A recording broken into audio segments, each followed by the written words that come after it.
ನಮಸ್ಕಾರ, ನೀವು ನೋಡ್ತಾ ಇದ್ದೀರಾ ನ್ಯೂಸ್ 18 ಡಿಜಿಟಲ್ ಕಂಟೆಂಟ್. ನಾನು ಮೈಸೂರಿನ ಪ್ರತಿನಿಧಿ ಆನಂದ. ಸದ್ಯ ರಾಜ್ಯದಲ್ಲಿ ಮಂಡ್ಯ ಹಾಗೂ ಮೈಸೂರು ಭಾಗದಲ್ಲಿ ರೈತರು ರಾಸ್ತಾಗಿಳಿದು ಪ್ರತಿಭಟನೆಯನ್ನು ಮಾಡ್ತಾ ಇದ್ದಾರೆ.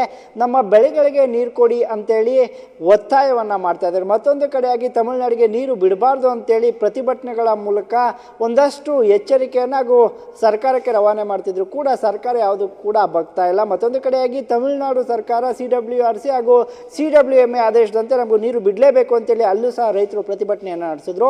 ಕರ್ನಾಟಕ ಬಂದ್ ಮಾಡ್ತೇವೆ ಅಂತೇಳಿ ವಾಟಾಳ್ ನಾಗರಾಜ್ ಕರೆಯನ್ನು ಕೊಟ್ಟಿದ್ರು ಸಹ ಯಾವುದೇ ರೀತಿಯಲ್ಲೂ ಬಂದ್ ಆಗಲಿಲ್ಲ. ಆದರೆ ಪ್ರತಿಭಟನೆಗಳು ಸಾಕಷ್ಟು ಆಯಿತು. ಆದರೆ ಇದೀಗ ರೈತರು ನಾಲೆಗಳಿಗೆ ನೀರು ಕೊಡುವ ಮುಖಾಂತರ ನಮ್ಮ ಕೃಷಿ ಚಟುವಟಿಕೆಗಳಿಗೆ ನೀರು ಬೇಕು ಅಂತೇಳಿ ಆಗ್ರಹವನ್ನು ಮಾಡ್ತಾ ಇದ್ದಾರೆ. ಆದರೆ ಇದ್ಯಾವುದಕ್ಕೂ ಕೂಡ ಸರ್ಕಾರ ಇನ್ನೂ ತೀರ್ಮಾನವನ್ನು ತೆಗೆದುಕೊಂಡಿಲ್ಲ.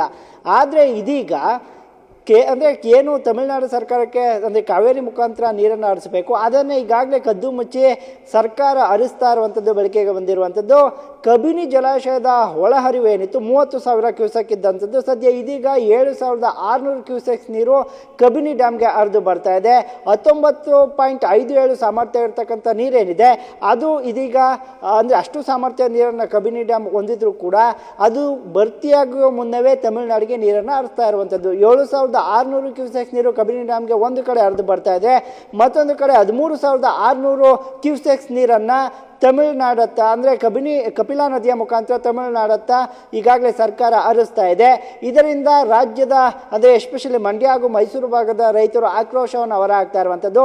12,000 ಕ್ಯೂಸೆಕ್ಸ್ ನೀರನ್ನು ನಮಗೆ ಬಿಡಲೇಬೇಕು ಅಂತೇಳಿ ತಮಿಳುನಾಡು ಒತ್ತಾಯ ಮಾಡ್ತಾ ಇದ್ರೆ, ನಮ್ಮ ರಾಜ್ಯದಿಂದ ತಮಿಳುನಾಡಿಗೆ ಸುಮಾರು 14,000ದಿಂದ 15,000 ಕ್ಯೂಸೆಕ್ಸ್ ನೀರು ಹರಿದು ಹೋಗ್ತಾ ಇದೆ ಅಂತೇಳಿ ಆಕ್ರೋಶವನ್ನು ಹೊರಹಾಕ್ತಾ ಇದೆ. ಇದ್ರ ಜೊತೆಗೆ ನಿನ್ನೆ ಬನ್ನೂರು ಮಾರ್ಗವಾಗಿ ಮೈಸೂರಿಗೆ ಬರ್ತಾ ಇದ್ದಂಥ ಮಾಜಿ ಸಚಿವ SC ಮಾದೇವಪ್ಪ ಅವ್ರನ್ನ ರೈತರು ರಸ್ತೆಯಲ್ಲಿ ಅಡ್ಡಗಟ್ಟಿ ಮನವಿಯನ್ನು ಕೂಡ ಸಲ್ಲಿಸಿದ್ದಾರೆ. ರೈತರಿಗೆ ಕೃಷಿಗೆ ನಾಲೆಗಳಿಗೆ ನೀರು ಬಿಟ್ಟಿಲ್ಲ, ಅದು ತಮಿಳುನಾಡಿಗೆ ನೀರನ್ನು ಹರಿಸ್ತಾ ಇದ್ದಾರೆ. ಇದನ್ನು ನಾವು ಖಂಡಿಸ್ತೇವೆ. ಈ ಕೂಡಲೇ ಒಂದು ಸಭೆಯನ್ನು ಮಾಡಿ ನಾಲೆಗಳ ಮುಖಾಂತರ ರೈತರಿಗೆ ಭತ್ತವನ್ನಾಗಲಿ ರಾಗಿಯನ್ನಾಗಲಿ ಜೋಳವನ್ನಾಗಲಿ ಬೆಳಿಲಿಕ್ಕೆ ನೀರನ್ನು ಬಿಡಬೇಕು ಅಂತೇಳಿ ಆಗ್ರಹವನ್ನು ಮಾಡ್ತಾ ಇದ್ದಾರೆ. ಮತ್ತೊಂದು ಕಡೆಯಾಗಿ ನಾವು ಅಧಿಕಾರಿಗಳ ಸಭೆಯನ್ನು ಮಾಡಿ ಬಳಿಕ ನಿರ್ಧಾರವನ್ನು ಮಾಡ್ತೇವೆ ಅಂತೇಳಿ ರಾಜ್ಯ ಸರ್ಕಾರ ಈಗಾಗಲೇ ಹೇಳಿದ್ರು ಸಹ ಕದ್ದು ಮುಚ್ಚಿ ತಮಿಳುನಾಡಿಗೆ ನೀರನ್ನು ಹರಿಸಲಿಕ್ಕೆ ನೀರಿರುತ್ತೆ. ಯಾಕೆಂತ ಹೇಳಿದ್ರೆ ಕಬಿನಿಗೆ ಇನ್ನೂ ಬಾಗಿನವನ್ನೇ ಅರ್ಪಿಸಿಲ್ಲ, KRS ಇನ್ನೂ ತುಂಬೇ ಇಲ್ಲ.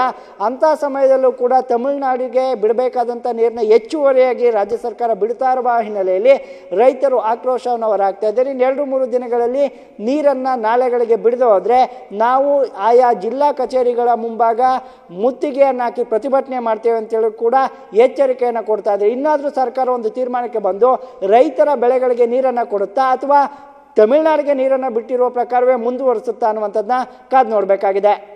ನಿರ್ಭೀತ, ನಿಷ್ಪಕ್ಷಪಾತ, ವಿಶ್ವಾಸಾರ್ಹ ಸುದ್ದಿಗಳಿಗೆ ಮತ್ತೊಂದು ಹೆಸರಾಗಿರುವ ನ್ಯೂಸ್ 18 ಕನ್ನಡ ಈಗ ಆಪ್ನಲ್ಲೂ ಲಭ್ಯವಿದೆ.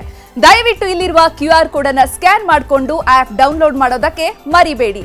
ನಿಮ್ಮ ಬೆಂಬಲ ಹೀಗೆ ಸದಾ ನಮ್ಮೊಂದಿಗಿರಲಿ. ಧನ್ಯವಾದ.